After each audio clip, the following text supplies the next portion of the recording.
Good afternoon, everybody. Can I go on, Duncan? We good? Good afternoon. Thank you for having me. I hope you're safe. I hope your internet is working. I hope you're healthy.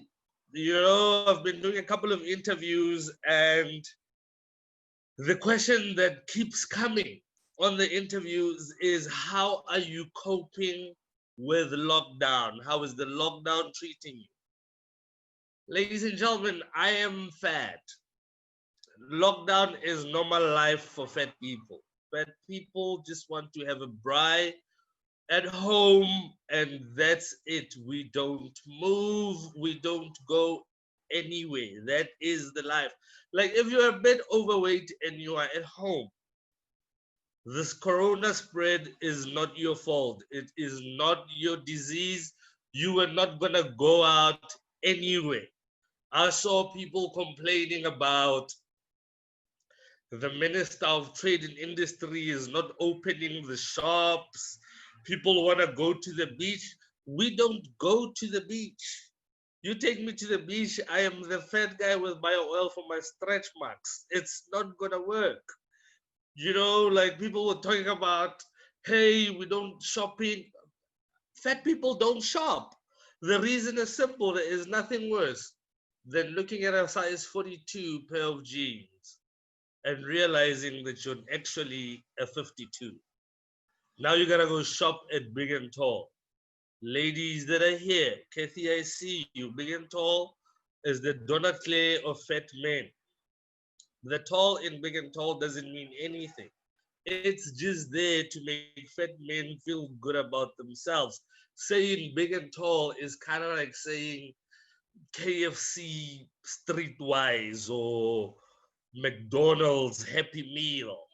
Like I've tasted a Happy Meal, I've had a Happy Meal. There is fuck all happy about that meal. I've done the research.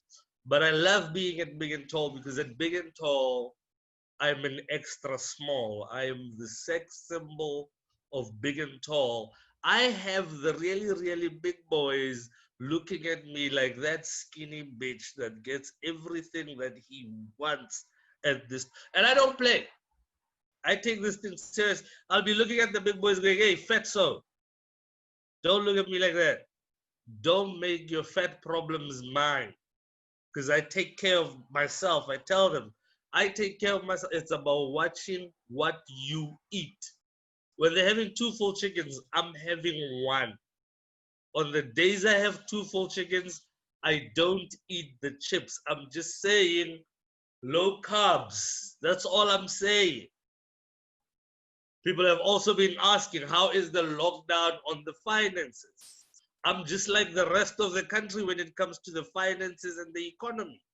I'm just as broke as our country. I've come to a point where I had to open an account at Capitec Bank. Do you know how broke you have to be to end up at Capitec Bank? Like when you arrive at the bank and you look at the people in the bank, they don't look like they're there to check on their investments. Like there is this smell of desperation inside Capitec Bank. You start to ask yourself, why is everyone wearing tracksuits? What's going on? And you see this when you get the card, because even when you get the card, everybody gets a black card.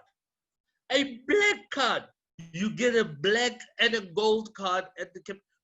You don't have to qualify. You don't have to earn points.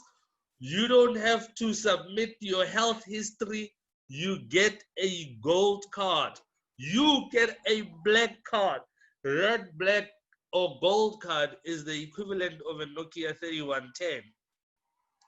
Because at some point, you're going to have to explain to your friends what you're doing with this 3110 of a bank card.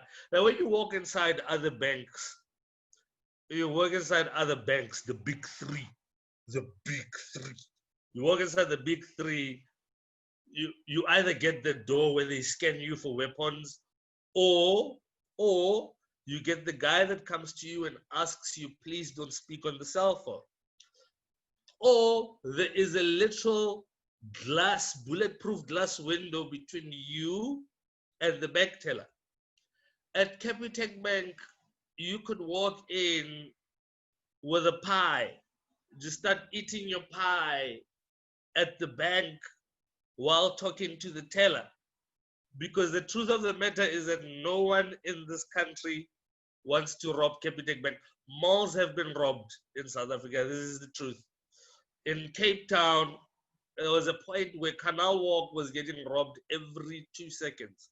Literally every weekend, there was a story about Canal Walk being robbed, this, that, the other. The only people that were safe were at Capitec Bank. They had no idea what was going on. They found out when we found out. But have you ever seen the queues at the Capitec? The queues are so long. Oh my goodness. I was in the queue. I'm on the queue, and I don't know, but like a rough estimate, I could have been number 633 on the queue. The guys from SBV stop. SBV is the company that transports money. These are the angriest people you have ever seen in this country. They're there with big guns, the machine guns, bulletproof everywhere. They are serious. They have been robbed so much. They are on alert. They don't even talk. These guys got out of a bulletproof car. They went past us and landed up at Spa. The guy that delivers money for Capitec also arrived when I was in the queue. He was in a Ford Bantam buggy. He was driving by himself. The windows were open. He was playing house music. He stopped. He got out the car. He said, "I'm sorry to disturb, ladies and gentlemen. I'm here to put money inside the ATM for you guys. Can you please give me 5 minutes to do that?" And as a group, we thought, what a delightful guy. This is very, this is a very different experience. We said, "Please go ahead." So he took the money out of his wallet and he deposited it for us in the... We've hit that level of broke in the country where we buy bologna in slices. You ever been so broke you end up buying bologna in slices? You ever done that? It's the most sort of like borderline humiliating experience. Like it's borderline. You don't know how to feel. Because you arrive at the lady at the deli, you say, "Hey lady at the deli, can I have 5 rand bologna, please?" This is the friendliest person you've ever met. She's not even trying to embarrass you. She takes a wad of bologna, she puts it on the scale. She knows more or less what 5 rand bologna feels like because she's been dealing with your kind the whole day. So the bologna lands on the scale and it starts from 9999, it rolls down all the way to 5 rand 25. She looks at you, she goes, "5 rand 25, sir?" Then you go, "Ish, sister, I don't have 25 cents. I really don't have." But she doesn't judge you. She doesn't judge you. She removes a slice of bologna. You end up at about 5 rand 15.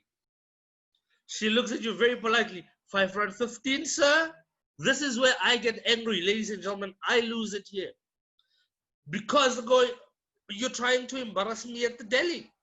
If I don't have 25, I don't have 15. I know what I said. I said 5 rand 25, please. What she does is that she removes 2 slices of bologna.